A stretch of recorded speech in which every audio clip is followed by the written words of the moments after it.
Hello, everybody, and welcome. Today's topic is a really important topic. This is something that all of us do at times. Many of us do it more than others, but this topic is called worry or worrying. Now, guys, listen. Did you know that 75 to 90% of all illness and disease is linked to worrying and having that mind squirrel cage about a future that hasn't even happened yet? So stay with me in this and listen, because I'm going to try to ease your mind about worrying and let you know that there are better ways for us to invest our time and our energy in more productive ways that can truly get the results we want and not work against us. So, worry disguises itself as responsibility. You know, we think if we're worrying about something, if we're thinking about it constantly, we're trying to figure out all these scenarios that we're being responsible. Really, that is not the case, because we are putting our energy into something that has yet to happen. It's not even in our field yet. So the key here is to become as present as you possibly can, because this is an exercise I love to do with people.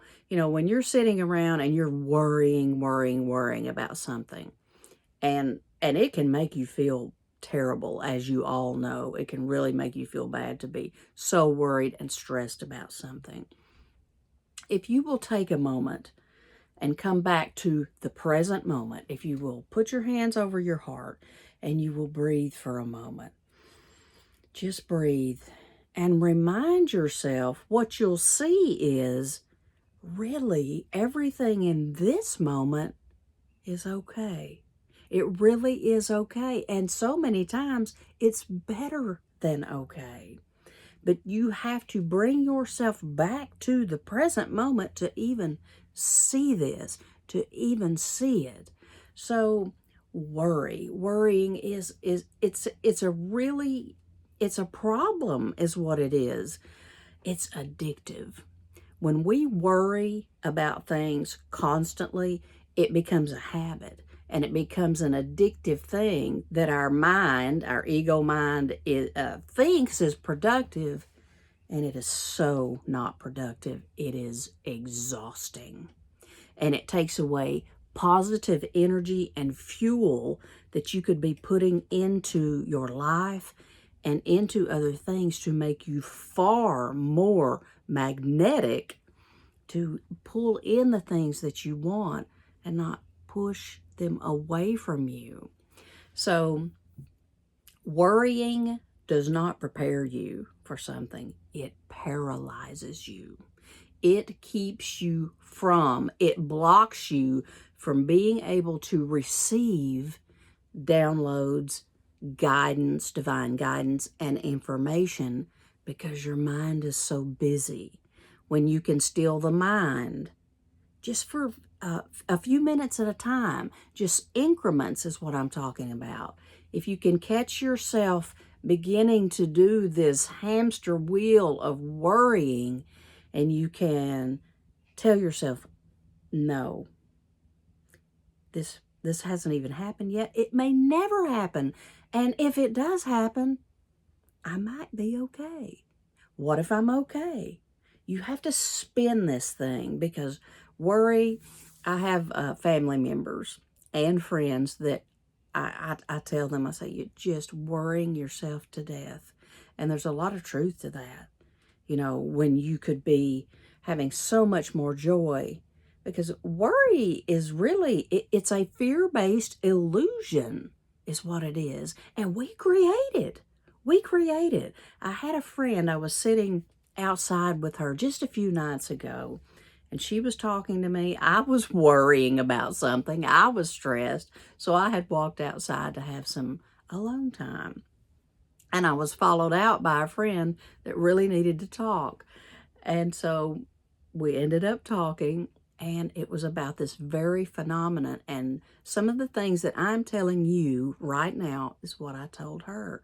I said, you're creating this chaos in your mind that is just growing exponentially, almost like a cancer.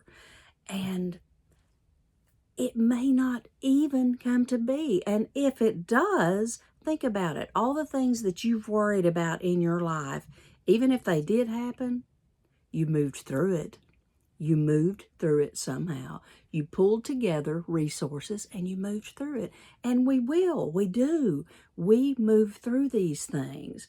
So when worry loses its grip, you become powerful. You become far more powerful and in alignment to really cope and deal with your life in a much more productive way.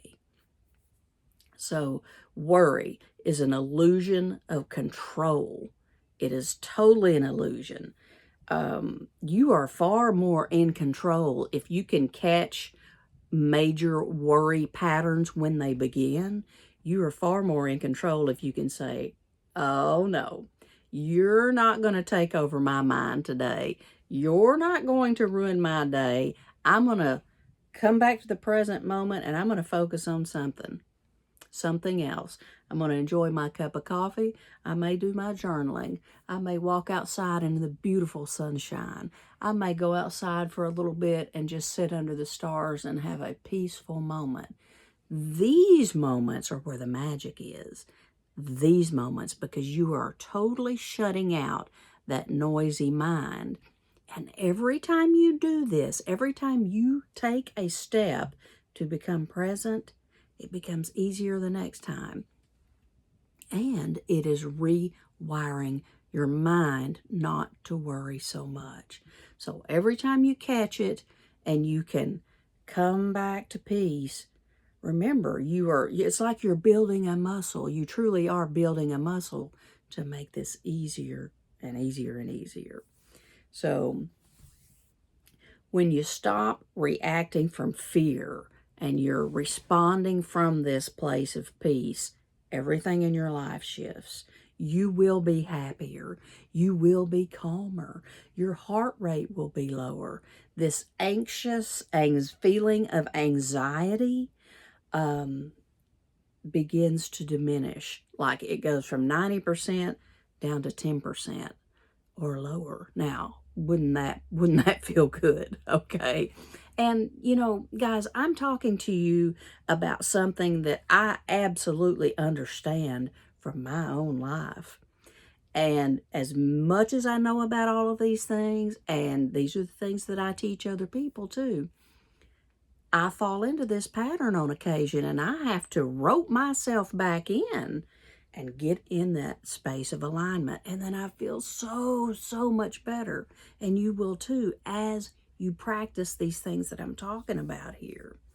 So if you can pause in this present moment and just wait on the worrying, push that worry aside, then that magic begins to flow into your life. It's going to begin to just come in divinely because you're not distracted. You're not in all of this anxiety, which basically builds a fortress around you that keeps these messages from coming in. So see, we sabotage ourselves with worry. We really do. And I have had many people come to me that were having all of these physical symptoms and they just felt ill and they weren't having any luck with the doctor. And it turns out it was their own mind. It was the worry. It was worry. So we have got to take worry and we have got to just get it under control or just chuck it over in a bucket. We have got to get a handle on this. I really, really wish that peace and presence and mindfulness and things like this were taught in this country in schools. And I truly believe that they will be one day, and they are in some of the other countries. But we have to learn to be at peace and not be in a state of fear, which is worry, anxiety, all of that stuff. Just all of that stuff is fear-based. But when you come back to that place of love, which is your heart center and your place of the present moment, then like I said, you become more powerful, and you will become much more in control of your life, much more creative, open, just in the flow of things. And that's what you want. That is exactly what you want. So I want to remind you to trust your own stillness, because a noisy mind is not power. A worrying mind is not power. Spirit is showing me right now my great-grandmother sitting on the front porch, just wringing her hands with worry, just wringing her hands, just worrying at who knows about what.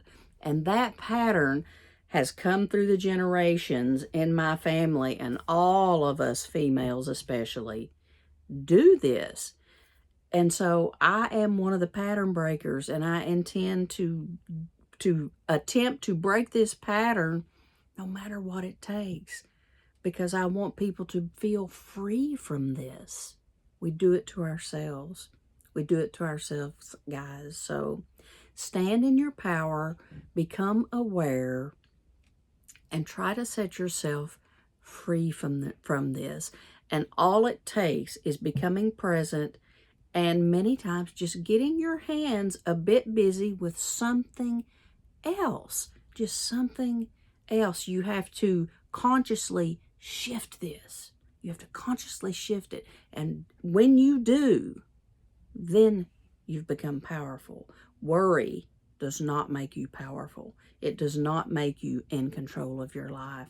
In fact, it literally will just sink you right down the tubes. It just takes you to places that you don't want to be and that you cannot thrive in.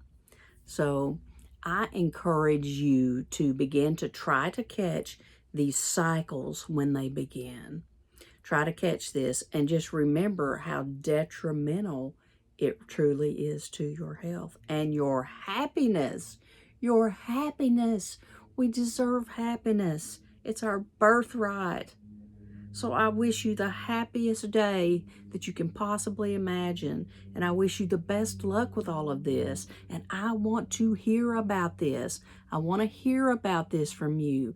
Comment below and let me know what happens to your mind when it spins out of control. What kinds of things are just driving you absolutely up the wall? And maybe I can offer some insight. Some of the other people on the page love to jump in and offer insight, but we're all in this together. So don't worry. Don't worry. We've got this. Love you guys so much, and I'll see you on my next video.